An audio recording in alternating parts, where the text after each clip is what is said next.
di Bandung ini sudah sekian tahun yang lalu, masih tahun 80 sekian, sudah ada di masjid-masjid ini khutbah berbicara tentang Abu Bakar dengan jelek, Umar dengan jelek.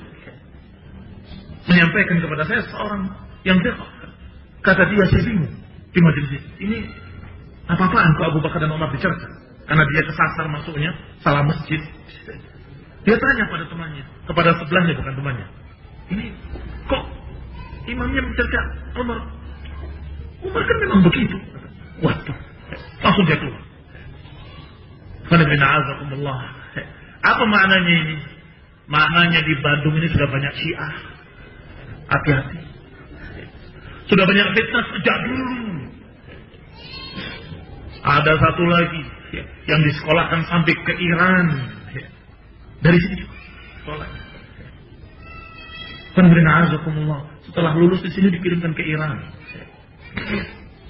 Setelah pulang dari Iran, turun di Majalengka sana. Mulai mereka gelisah. Akhirnya minta kajian masalah ini. Sampaikan apa adanya. Sampai MUI setempat menyatakan dilarangnya Syiah di sana.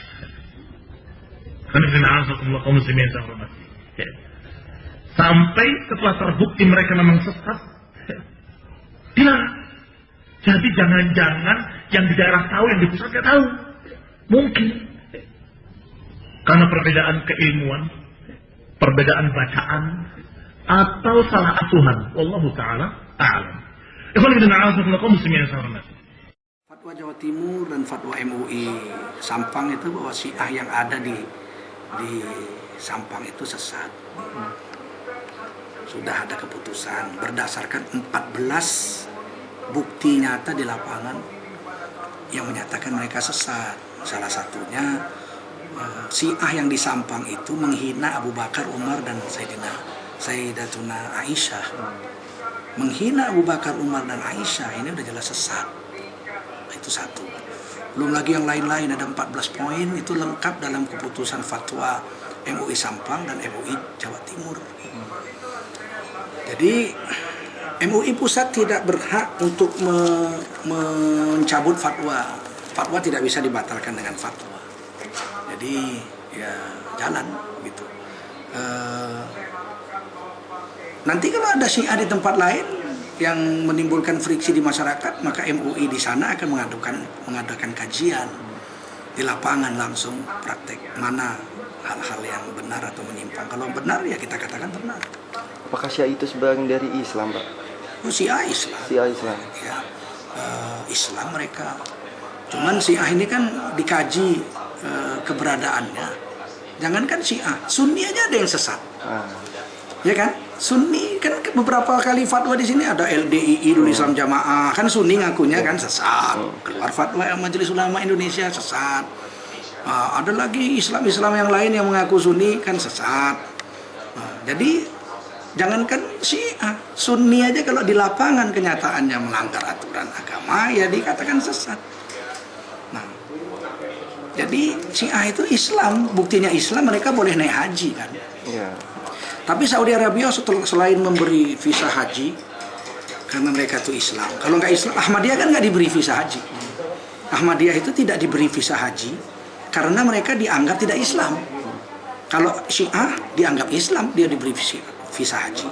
Tetapi ajaran-ajarannya yang dianggap menyimpang itu tidak boleh dipraktekkan di Saudi Arabia selama dia berhaji.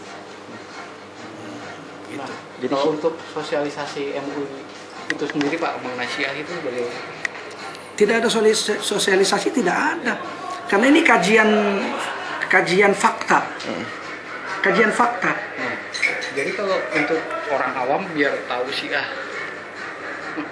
dan Sunni itu bagaimana? Ya, dia belajar pada ulama-ulama. Kalau di Sampang udah jelas Syiah yang di Sampang itu yang dibawa oleh Tajul Muluk sesat. 14 yang sudah dikaji persoalan yang membuat fatwa itu jatuh bahwa mereka sesat. Syiah yang lain belum ada kajian. Syiah di Medan belum ada kajian. Kan fatwa itu keluar kalau ada masalah. Mana ada, untuk apa MUI mengeluarkan fatwa kalau tidak ada masalah? semua yang ada di Quran hadis tidak perlu difatwakan. Ketika timbul masalah di masyarakat bertanya kepada MUI melakukan kajian baru mengeluarkan fatwa. Itu prosedur.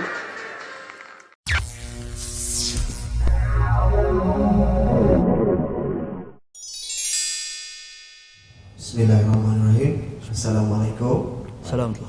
Saya Muhammad Anwar daripada Temerloh. Saya ingin memohon penerangan Ustaz secara mendalam tentang Nabi SAW dan arak, di mana Pak Syiah canangkan meminum arak adalah sunnah, serta bagaimana untuk menjaga dakwaan ini. Sekian. Tuan dan puan sekalian, Nabi kita SAW tidak pernah meminum arak, dan tidak ada hadis yang menunjukkan bahawasanya Nabi meminum arak. Cuma di dalam Al-Quran 3 ayat yang saya katakan tadi, ayat kontroversi pada ketika itu dibahaskan oleh para ulama. Ada kata ayat ini, ayat yang ketiga tadi ni yang mengatakan arak adalah perkara jijik dan ia merupakan amalan syaitan, kamu kena jauhkan. Ia merupakan ayat yang membatalkan hukum ayat yang 2 sebelumnya yang dibacakan tadi, iaitu arak adanya manfaat, adanya dosa. Kemudian jauhilah salat ketika mana kamu dalam keadaan yang memabukkan, sehingga kamu sedar apa yang kamu katakan baru salat. Ia memasukkan semua hukum tersebut. Buktinya kita petik daripada hadis Nabi SAW, turunnya ayat ini menyebabkan kendi-kendi dipecahkan, kendi-kendi arak dipecahkan dalam seluruh bandar Madinah. Tuan-tuan, kita kena, bila kita berhadapan dengan puak Syiah, kita ada satu masalah besar. Ada banyak, tapi antara yang paling besar adalah isu sumber agama. Kerana Syiah dia ada sumber dia sendiri. Dia menolak hadis-hadis yang kita pakai. Bukhari, Imam Bukhari dia kafirkan, dan Imam Bukhari tahu apa tidak? Imam Bukhari mati dalam buangan. Imam Bukhari mati dalam keadaan dibuang daripada negerinya. Dituduh Al-Imam Bukhari rahimahullah sebagai nasibi. Nasibi iaitu orang yang anti dan benci kepada kaum keluarga Nabi. Dituduh Al-Imam Bukhari. Nampak? Jadi dia tak terima Bukhari. Cuma ada baru-baru ni saja, saya pun terkejut bila saya tengok dalam YouTube baru-baru ni, ada seorang Syiah daripada Jordan, daripada negara Syam sana. Bila dia mengeluarkan dakwaan, dia kata, aku memeluk Syiah kerana aku membaca Sahih Bukhari, Sahih Muslim, Sunan Abi Daud, Sunan Tirmizi, Sunan Nasa'i, Sunan Ibnu Majah, Musnad Ahmad, Muwatta Malik, Sahih Ibn Hibban, Sahih Ibn Khuzaimah, Mustadrak Al-Hakim, dan kitab-kitab hadis yang lain. Ini semua kitab hadis ahli sunnah. Dia kata, aku peluk Syiah pasal aku baca kitab ni. Ini baru mereka nak cuba putar alam ni, nak cuba mengelirukan umat Islam secara keseluruhannya. Padahal asasnya Al-Kulaini imam mereka, Al-Khumaini imam mereka menolak semua kitab-kitab hadis yang ahli sunnah pakai. Mereka guna, kalau kitab hadis mereka yang paling muktabar, kitab hadis Al-Ghadir dan juga kitab hadis Usulul Kafi oleh Al-Kulaini. Kitab hadis itu semua disandarkan kepada Ja'far As-Sadiq. Sehingga kan hadis tentang Al-Quran yang berada di sisi kita tak lengkap. Quran yang lengkap adalah Quran mereka, Mushaf Fatimah, iaitu 17,000 ayat. Bererti Quran kita ini hanya 1/3 saja daripada Quran mereka. Sesungguhnya imam-imam mereka maksum, bebas daripada salah dan silap, dosa dan sebagainya. Tuan-tuan, lebih dekat kepada Allah berbanding dengan Nabi yang diutuskan, Rasul yang diutuskan, dan malaikat yang dekat dengan Allah. Imam mereka lebih dekat dengan Allah Subhanahu Wa Taala. Itu dia cerita mereka. Jadi sumber mereka lain, berbeza dengan kita. Jadi bila kita, dia berkata, ya dalam Al-Quran kata lagu itu, tapi dalam ni tengok, ada dalam hadis Nabi, ada dalam hadis Ja'far As-Sadiq, yang mana Nabi sebut ini hadis Ahlul Bait. Mereka mempermainkan dan memperbodohkan kita dengan nama Ahlul Bait, kaum keluarga Nabi SAW. Sedangkan orang yang paling mencintai Ahlul Bait, kaum keluarga Nabi, adalah Ahli Sunnati wal Jamaah. Kerana kita mencintai Ahlul Bait seperti mana yang Nabi ajar. Kita tidak keterlaluan dan kita tidak terlalu meremeh-temehkan.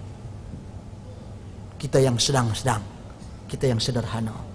Jadi macam isu tadi, di dalam kitab-kitab Ahli Sunnah semuanya dah ada. Cuma mereka menafikan sumber rujukan mereka. Tetapi mereka tak lawan dengan kita. Tahu pasal apa? Pasti kita ada sanad. Sanad tu apa? Sanad itu susur galur periwayatan. Daripada seorang imam sampai kepada Nabi. Imam ni ambil daripada siapa? Ambil tok guru dia. Tok guru dia ambil daripada siapa? Si fulan, si fulan, si fulan, sampai ke sahabat Nabi, sampai kepada Nabi. Setiap orang ini daripada kalangan mereka yang disebut di dalam rantaian ini, dikenali mereka, siapa mereka, di mana mereka dilahirkan, tahun berapa mereka lahir, tahun berapa mereka mati, siapa anak murid mereka, siapa tok guru mereka, berapa hadis yang mereka petik daripada negeri yang mereka masuk, daripada negeri contoh Baghdad, daripada Syam, semua detail diketahui. Ini ilmu hadis dahsyat, tuan-tuan dan puan-puan sekalian. Jadi Syiah bila melawan dalam bab ni, dia akan tewas kerana dia tidak ada sanad. Sanadnya adalah terdiri daripada pemalsu-pemalsu hadis yang telah dikenal pasti di sisi Ahlus Sunnati wal Jamaah. Termasuk isu yang disebutkan tadi. Wallahu a'lam.